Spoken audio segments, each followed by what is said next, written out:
This is Barry Zalma speaking for Zalma on Insurance on YouTube. I am an attorney who has allowed my license to become inactive and am now retired from the practice of law. I still work regularly as an insurance claims consultant, an insurance bad faith and coverage consultant, and expert witness, write books and articles, and produce these YouTube videos. In this video, we will consider the declaration of a policy being void and what it takes to make a policy void. In almost every policy of insurance, there is a clause declaring the policy void if the insured misrepresents or conceals material facts or commits fraud. For example, quote, "We do not pay for bodily injury or property damage which is expected by, directed by, or intended by an insured.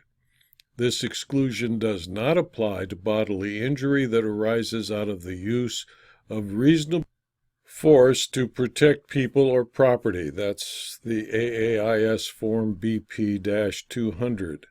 Or consider, quote, "This coverage form is void in any case of fraud by you at any time as it relates to this coverage form. It is also void if you or any other insured at any time intentionally conceal or misrepresent a material fact concerning A, this coverage form, B, the covered auto, C, your interest in the covered auto, or D, a claim under this coverage form." This is the Insurance Service Office Form CA 00010187. The policy wording requires that the insurer prove not only that the insured misrepresented or concealed a material fact, but must also prove that the insured did so with the intent to deceive. Absent a confession, it is often difficult to prove intentional deceit, since the insured will usually claim he or she was mistaken and had no intent to deceive. In more than 52 years of investigation of fraudulent insurance claims, this speaker, only once received from an insured an under oath statement that the insured intentionally deceived the insurer, and then not in person but by correcting false testimony in the transcript of an examination under oath. If fraud or mutual mistake is an issue, insurers and insureds doing business in Oklahoma must resort to courts of general jurisdiction for a determination of contractual rights. For example, in Oklahoma, the Workers' Compensation Court does not have the right to rescind or declare a policy of workers' compensation insurance void. However, where there is a misrepresentation with intent to deceive, and the putative insured recognize the materiality of the misrepresentation, the insurance policy is void from its inception. In Florida statutes state in pertinent part, quote, "Any insurance fraud shall void all coverage arising from the claim related to such fraud under the personal injury protection coverage of the insured person who committed the fraud," close quote. In harmony with this statutory provision, the fraud provision in an insurance policy that sets forth, quote, "Any insurance fraud shall void all personal injury protection coverage arising from the claim with respect to the insured who committed the fraud," is appropriate and enforceable. This was a case called Bosom versus Commerce and Industry. In a case called Matlack versus Mountain West Farm Bureau Mutual, the court in Wyoming held that a person named Moore pulled a well casing onto her property, thereby damaging Matlack's property. Applying policy language similar to that we've discussed earlier, the Wyoming Supreme Court found that there is no coverage for the intentional tort of trespass, and after finding the insured stipulated to a judgment, that is, agreed with the plaintiff that a judgment could be entered against her in favor of the plaintiff, stated, quote, Ms. Moore's stipulation to the entry of a judgment, which included punitive damages, deserves mention. This court has recognized that a trespasser who believes she is authorized to enter another's property but does so in the face of the owner's opposition, or who should have known of the owner's claim to the property, is subject to punitive damages. Where an oil company drilled on property it believed was covered by a lease, but the owner contended otherwise and made his position known, in such a circumstance, the court pointed out that though an entry is made upon real estate under a conviction that the right to do so exists, if it is in fact wrongful and willful injury is done to the plaintiff's property, the defendant will be liable for exemplary damages. In the Wyoming case, the parties stipulated to punitive damages, demonstrating they agreed the actions were of a willful and wanton nature. There may well exist other situations in which an action justifying punitive damages can also be considered an accident, and the court refused to hold that any punitive damages claimed or adjudged no coverage or duty to defend exists under an insurance policy. The Wyoming court held that the particular facts of the case, an intentional trespass with full knowledge of disputed ownership, does not trigger coverage. In Lawrence versus State Farm, the Wyoming court also held a different finding, because the facts alleged did not match the label attached to the cause of action. Wyoming precedent and the policy language required State Farm to defend because there was the potential that she would be adjudged legally liable for damages. In Hamilton versus State Farm Fire, a Ninth Circuit case, the investigation of circumstances surrounding a claim convinced State Farm that Hamilton was probably responsible for vandalism and theft, and that he had at least violated the policy's concealment or fraud provision, voiding coverage.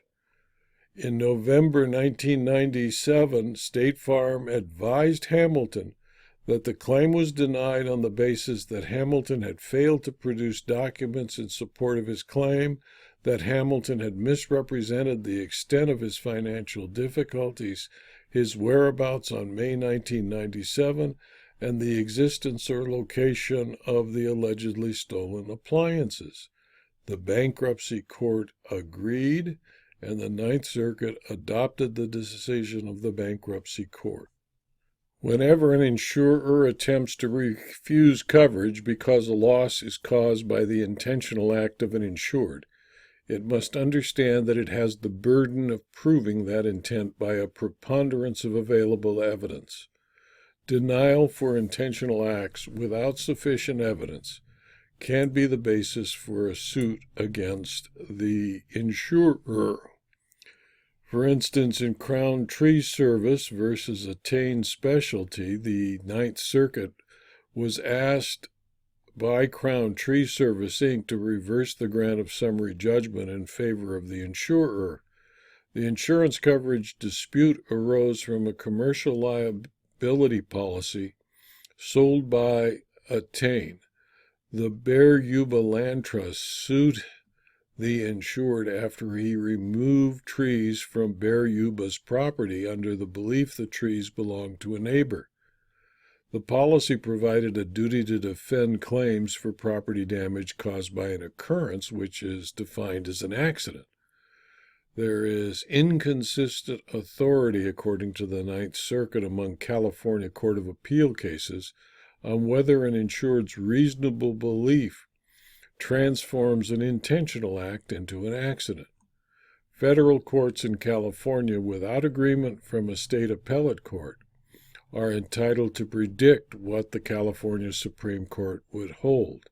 The Ninth Circuit predicted that the California Supreme Court would conclude that an insured's subjective belief, no matter how reasonable, cannot transform an intentional act into accidental conduct. Without reference to California Insurance Code Section 22, the Ninth Circuit reasonably concluded that the chopping down of trees without right, a trespass, even if done without guile and error, was an intentional act. The Ninth Circuit noted that the California Supreme Court has held that an insured's unreasonable belief cannot turn a purposeful and intentional act into an accident, and that no California court has held that a subjective belief of a litigant may influence the accident analysis and change an intentional act into an accident. Unless there is an accident, a fortuitous event, that is neither expected nor intended by the insured, there can be no coverage under a liability insurance policy. In this case, the insured intended to trespass upon the land of Bear Yuba, intended to chop down its trees, and caused it damage. That is subjectively believed it had a right to do so did not change the fact that it intended to do what it in fact did. The intentional nature of an act can be inferred under circumstances, but not when the insured perpetrator is a minor. While an overwhelming majority of courts in other jurisdictions have applied the inferred intent rule in cases where an adult insured sexually abused a minor, the courts are evenly split with respect to the existence of the inference to minors. The Vermont Supreme Court, for example, after acknowledging sexual contact with a minor can be inferred as intentional in Northern Security Insurance Company versus Perrin, it said, "We conclude, therefore, that the inferred intent rule is inapplicable in cases where it is alleged that a minor has sexually abused another minor. Rather, the trier of fact should examine the facts and circumstances of the case before including the circumstances surrounding the sexual conduct, as well as the minor's age, ability, intelligence, and experience." The Vermont Supreme Court in State versus CNA Insurance Companies placed the burden on the insurer. It stated, "If we place the burden on the insurer, there is a greater likelihood that the coverage issue will be fully aired before the insurer will be required to come forward with some evidence that puts intent at issue. Moreover, the insurer is the party with the incentive to develop such evidence. The insured makes out a prima facie case for coverage by producing evidence of the harm, and the insurer has an opportunity to rebut that case by producing evidence that there was actual intent to harm. If no evidence of intent to harm exists, then the policy is construed in the light most favorable to the insured in line with case law. Other states have held that the burden ought to rest with the insured. These cases do not treat the neither expected nor intended language as an exclusion, but rather as a fundamental requirement for coverage. The concealment or fraud clause in most insurance policies discuss that the policy is void, but void can mean either void or voidable. Void is defined as, quote, "of no legal force or effect and so incapable of confirmation or ratification," close quote. Voidable is defined as capable of being adjudged void, invalid, and of no force. A voidable contract may be set aside, usually at the option of one party. The Restatement Second of Contracts defines a voidable contract as a valid transaction with legal consequences until the power of avoidance is exercised. Although jurisdictions are split as to the meaning of void in this context, the distinction is largely semantic, since the actions required of insurers wishing to dispose of a void or voidable insurance contract are ultimately the same. For example, the California Court of Appeal found fraud sufficient to declare a policy void by stating, "Plaintiff admits she knew she was lying to the defendant and did so with the intent that defendant not find out the actual harm." This was a case called Cummings versus Farmers Insurance Exchange, where the woman who claimed to lie, in fact lied to protect herself from a violent son. Regardless, the court concluded that the lie was sufficient under California state law and the law of the United States stated in a case called Claflin versus Commonwealth Insurance Company back in 1884. A fraud and concealment clause in an insurance policy generally voids the policy upon the insured's attempt to deceive the insurer. Deceit may involve false representations to obtain insurance coverage or to obtain benefits after a claimed loss.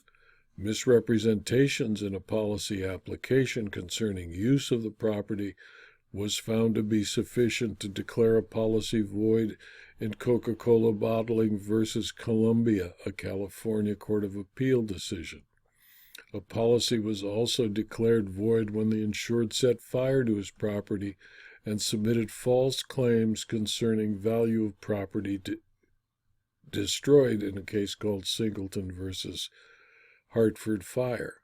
The Ninth Circuit, applying California law, also held with regard to a misrepresentation, concealment, or fraud provision, quote, "Under such a provision, it is clear that an insurer may void the insurance policy when the insured intentionally submits false claim or lies about the nature of the loss. These cases, which involve only a single loss, show a willingness to impose some forfeiture upon the insured as a necessary consequence of the insured's dishonesty." In a situation where the insured first lied at an examination under oath and then tried to amend his response, the New York Supreme Court Appellate Division held, quote, "Plaintiff's attempt to correct the misstatements at his first examination under oath, that he was the true owner of the subject property and used his own funds for its purchase in a correction sheet submitted a year and a half later and at a subsequent examination under oath, were properly rejected by the court as disingenuous. These willful misrepresentations were of a material nature, violating the fraud and concealment provision and hence invalidating it." Close quote.